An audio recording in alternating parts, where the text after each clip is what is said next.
In today's video, we're going to take a look at another brand new Schrade knife that is, yes, made in the USA. I'm talking about the Schrade Slyte folder. That's what's coming up next here on Survival on Purpose.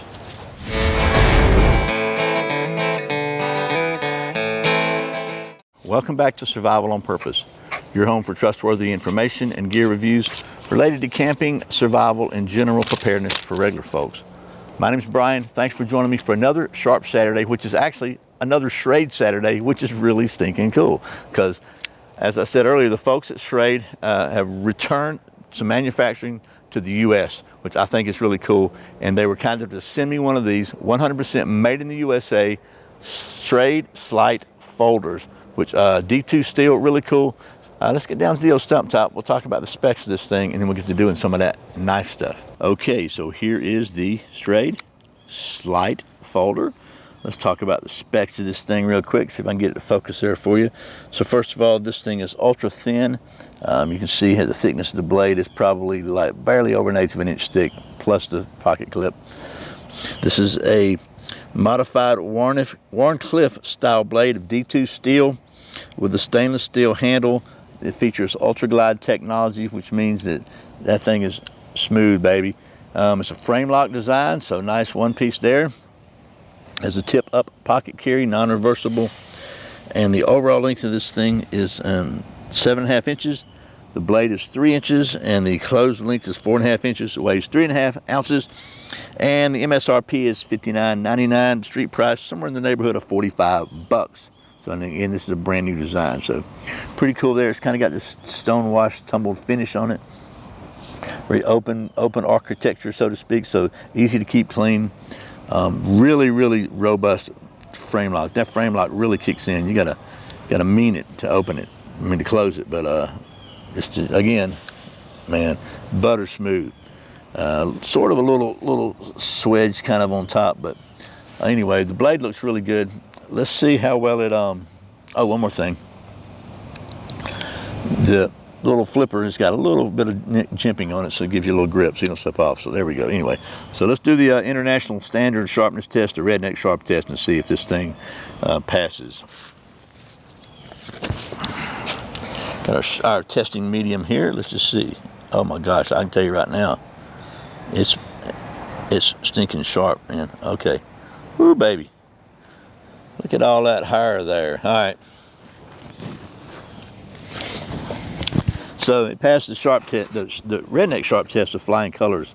What do you think it's going to do on this paper? I'm going to say the paper's going to cut. Oh man. I mean, it's like butter with just, okay. It passes that test as well. So what next? I don't normally baton with folders, but I'm on a baton kick today because I had a guy tell me batoning was stupid or dumb or something. And I thought, you know what? Makes me just want to do it more, so I'm gonna. But let's see. I found this piece of wood here. We'll try this one.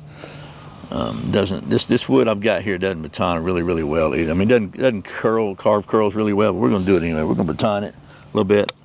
Because it's small and thin. You know, I'm not trying to build a log cabin here. I'm just trying to get it down to some middle where I can get to some dryish wood to make some curls. Yeah, this is falling apart on me here. You hear Kuma panting there? All right, let's try this. See if we can get some curls out of this. That should be good. Kind of crooked, but we'll see what we can do.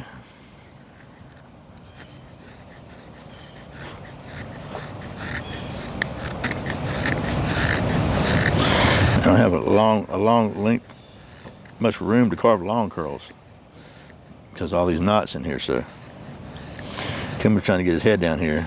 Wants to smell stuff. Watch out, this is sharp. It'll cut you, Kimber. Don't mess with it because it is sharp.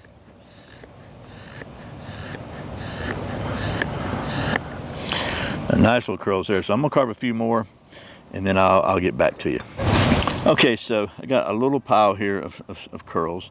Next, you know what we're going to do? We're going to bring out the old fat wood out of storage and see how well this thing will do some of that fat wood stuff. And I'm going to try to scrape with it using this portion of the spine right up here. Let's just see how well that does. And man, it scrapes great. Look at that. Man, that is so cool. Oh, very, very good. So, wow, yeah. That part right there, right next to the old American flag on there, is really good. See where it says, look where it says right there. Can you see that? Made in the USA. Is that cool or what? So, got that. We'll put some of that in here because we like this fat wood. Actually, I love me some fat wood. Now I'm gonna get my second favorite ferro rod. Again, my first favorite one's got a little thing of butane on it, but I try to conserve that. So let's just see what happens here. I got confidence.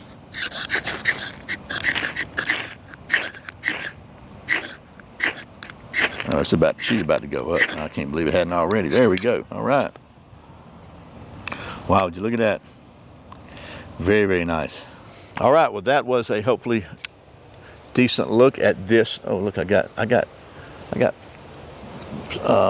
ashes or ferro rod stuff on the flag. So anyway, hopefully that was a reasonably decent look at this Schrade Slyte folding knife. Again, I'm really, really excited to bring you a new Schrade Saturday back with a made in the USA Schrades again. That is so cool. I think they did a really good job with this. People ask me if they have their own factory, if they're outsourcing this. I don't know, but if they are outsourcing, whoever's making them, I think is doing a good job. I'll put it that way. D2 steel, I really like. It's a good steel, and this is it seems like a well-made knife. It's really smooth, it's really sharp, and the fit and finish is great. One thing I will say, when I was carving when the camera was off, just trying to make some more curls, I was trying to just carve some of the wood off to get to some dry wood without splitting it. When I'm really gripping it hard, it's not the most comfy. There's some hot spots right here from squeezing it hard, but for an everyday carry knife, that's really not what you're doing with it. It absolutely gets the job done, and it's very lightweight and very thin. I like that. So, and it's made in the USA. Can't go wrong there. So with the street price of about 45 bucks, I think that's a pretty good deal. So thanks again to the folks at Schrade for sending me this so I could show it to you. And as always, thank you for watching Survival on Purpose. Remember, survival's not an accident. So be prepared. I'll see you next time.